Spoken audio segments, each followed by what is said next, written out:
السلام علیکم ورحمۃ اللہ وبرکاتہ۔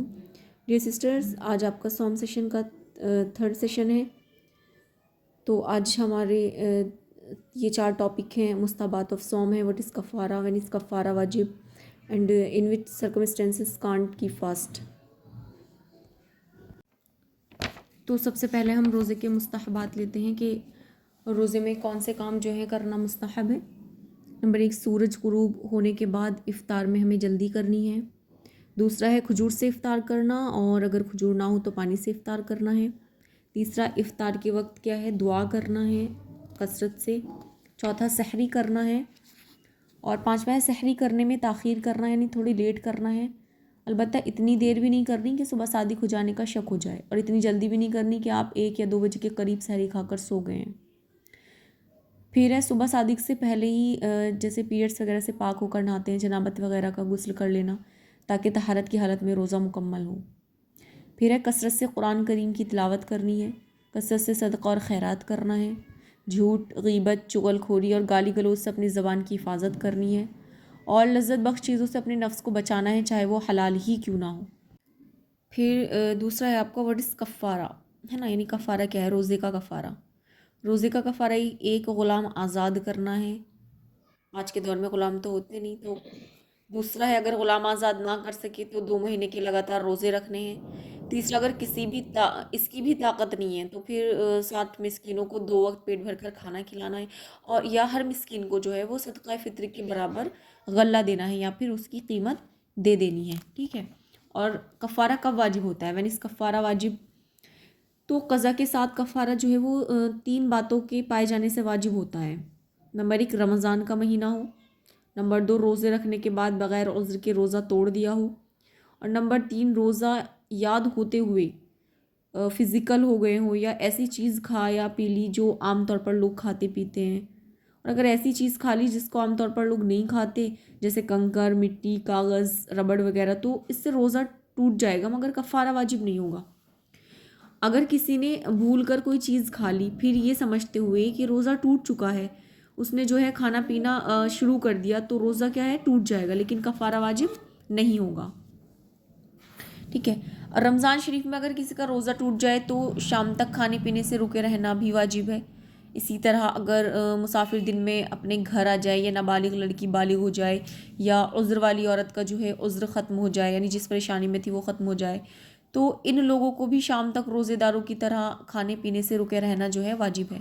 انشاءاللہ تعالیٰ اللہ پاک اس پر بھی ہمیں ثواب دینے والے ہیں۔ Next is in which circumstances can't cap fast, کہ کن صورتوں میں ہم روزہ نہیں رکھ سکتے، یعنی اجازت نہیں ہے۔ تو پہلا ہے مرض، یعنی بیماری، یعنی مریض کو اپنی جان کی ہلاکت یا کسی عضو کے بیکار ہو جانے، یا پھر کسی نئے مرض کے پیدا ہو جانے، یا مرض کے بڑھ جانے، یعنی بیماری کے بڑھ جانے، یا دیر سے ٹھیک ہونے سے حتیاب ہونے کا اگر خوف ہے اور ڈاکٹر نے بھی اس کو یہ صلاح دی ہے، اور بہت زیادہ ڈر ہے، کوئی آپشن ہی نہیں ہے، تو وہ روزہ نہیں رکھے گا۔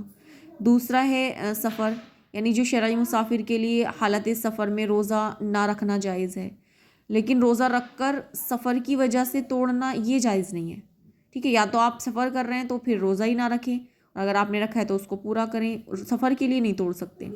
اور شرعی سفر کی جو مقدار ہے وہ جو ہے 78 کلومیٹر ہے، یعنی 78 کلومیٹر کی دوری پر اگر ہم لوگ جا رہے ہیں تو ہم شرعی مسافر ہیں، یعنی شریعت کی نظر میں ہم مسافر ہیں۔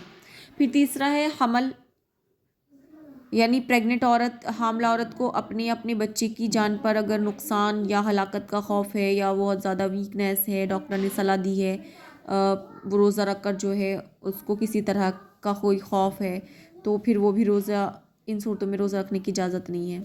چوتھا ہے رضاعت، یعنی دودھ پلانے والی ماں، دودھ پلانے والی عورت کو اپنے اوپر یا اپنے بچے پر نقصان یا ہلاکت کا خوف ہے، یعنی اس کو اتنا ڈر ہے اگر وہ دودھ پلائے گی، روزہ بھی رکھے گی تو اس کے بیمار ہو جانے کا خوف ہے، یا پھر اس کے مر جانے کا خوف ہے، یا پھر بچے کو کہ کسی نقصان کا اگر اس کو خوف ہے یا ہلاکت کا ڈر ہے، تو پھر اس صورت میں بھی روزہ نہیں رکھا جائے گا۔ نمبر 5 ہے بھوک پیاس، کا مطلب یہ ہے کہ بڑھاپے یعنی ضعف کی وجہ سے، کمزوری کی وجہ سے بھوک پیاس اتنی لگتی ہے، یا پھر بیماری ایسی ہے جیسے بہت سارے لوگ جو ہیں وہ شوگر کے مریض ہوتے ہیں، ان کو ایسا ہے کہ وہ بالکل برداشت ہی نہیں کر سکتے اور اپنی جان کا ان کو خوف ہے، تو پھر اور وہ روزہ رکھنے پر بالکل بھی قادر نہیں ہے تو پھر ایسی صورت میں بھی روزہ نہ رکھیں۔ اب ہے عذر، یعنی اعذار جو ہیں وہ 2 ٹائپ کے ہیں، 2 قسم کے ہیں۔ نمبر 1 ہے دائمی اور دوسرا ہے عارضی۔